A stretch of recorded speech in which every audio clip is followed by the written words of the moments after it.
अस्सलाम वालेकुम नाज़रीन। गंदम के अंदर CRI स्टेज जो है क्राउन रूट इनिशिएशन स्टेज, जो कि 20 दिन के बाद आती है।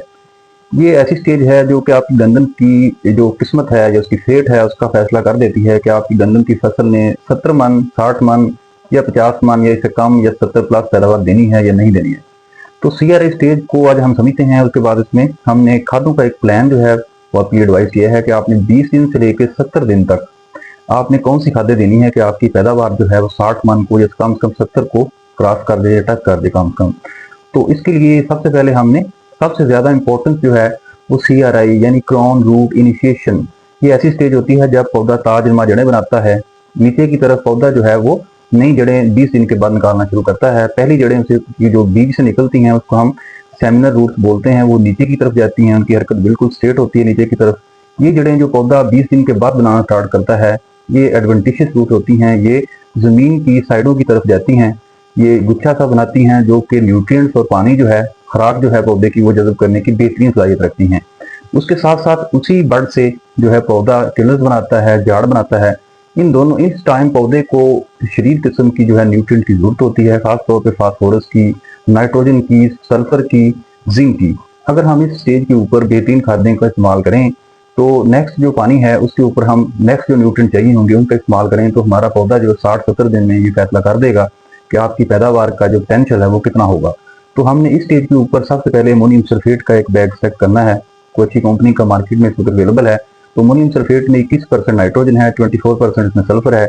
आप लोगों ने अमोनियम सल्फेट के साथ 20 किलोग्राम जो है वो यूरिया ऐड कर लेना है। इन दोनों को आप फ्लड भी कर सकते हैं इकट्ठा। इसके साथ साथ आपने जिंक सल्फेट 6 किलोग्राम। अब 6 किलोग्राम जिंक जो है 27% पाउडर फॉर्म में अवेलेबल है मार्केट में। अगर आप लोग इसको फ्लड करना चाहें यूरिया के साथ मिक्स करके तो कर सकते हैं, जबरदस्त रिजल्ट मिलेगा। अगर ये आपके पास दानेदार की शक्ल में मौजूद है तो आप इसको छटा भी कर सकते हैं। अब आपने ये 3 न्यूट्रिएंट जो है अमोनियम सल्फेट, यूरिया 20 किलोग्राम और जिंक सल्फेट 6 किलोग्राम, जो कि 27% या 33% होगा।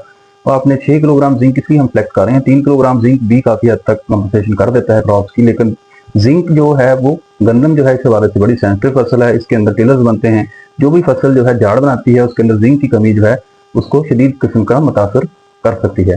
तो इसलिए आप लोगों ने ये तीनों खादें जो है ऐड कर देनी है। अगर आप ऐड करना चाहें तो इसमें मैग्नीशियम सल्फेट का अगर आप 3 से 5 किलो का ऐड करना चाहें तो ये एक जबरदस्त फर्टिलाइजर होगा, जबरदस्त रिस्पॉन्स देगा, क्योंकि मैग्नीशियम जो आपका क्लोरोफिल है, सब्ज मादा है, आपकी जो लीफ एक्सपेंशन है उसको बढ़ाएगा और जबरदस्त किस्म का रिस्पॉन्स भी आपकी जड़ को भी देगा और बेहतरीन जड़ें भी बनेंगी और आपकी ताजमा जड़ें भी बनेगी और साथ आपके टिलर्स भी बनेंगे।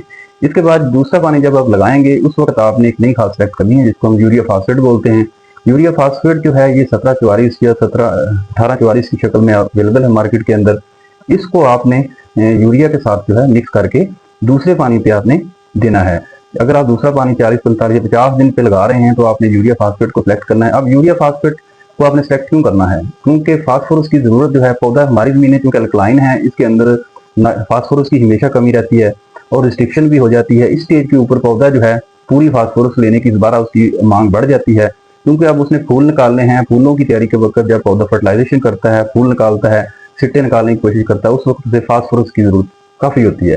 तो आपने दोबारा फास्फोरस की अवेलेबिलिटी को बढ़ाने के लिए यूरिया फास्फेट को, यूरिया जो है आपने पौनी बोरी यूरिया और यूरिया फास्फेट का एक बैग, इसको आप इस्तेमाल कर सकते हैं। अगर आपकी ज़मीन जो आपकी पौधे जो गिरने की टेंडेंसी रखते हैं, यानी कि आपकी फसल जो है गिर जाती है हर दफ़ा, तो आपने यूरिया का इस्तेमाल जो है उसको ज़रा कम रखना है, उसको हाफ बैग में आ जाना है और साथ आपने यूरिया फास्फेट को डालना है। इसके बाद आपकी जो नई अगली स्टेज आएगी वो होगी गोब की हालत।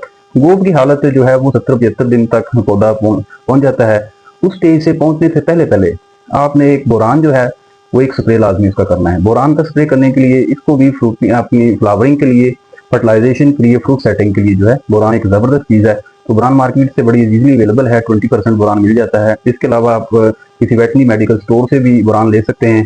तो बोरान को 100 ग्राम जो है आप एक स्प्रे जो है गोब की हालत में करेंगे। तो ये तमाम खादों का प्लान इस्तेमाल करने के बाद आप लोग इंशाल्लाह ताला आपकी फसल जो है खुद डिसाइड कर देगी कि आपका पोटेंशियल जो है वो 70 मन है या आपका 50 मन है। जबरदस्त किस्म का रिस्पॉन्स आएगा, आपका लीफ एरिया एक्सपेंशन भी होगा, टिलर भी बड़े जबरदस्त बनेंगे और आपकी बैलेंस जो है खादों का इस्तेमाल आप फसल की जो बेहतरीन हालत है उसमें देखेंगे।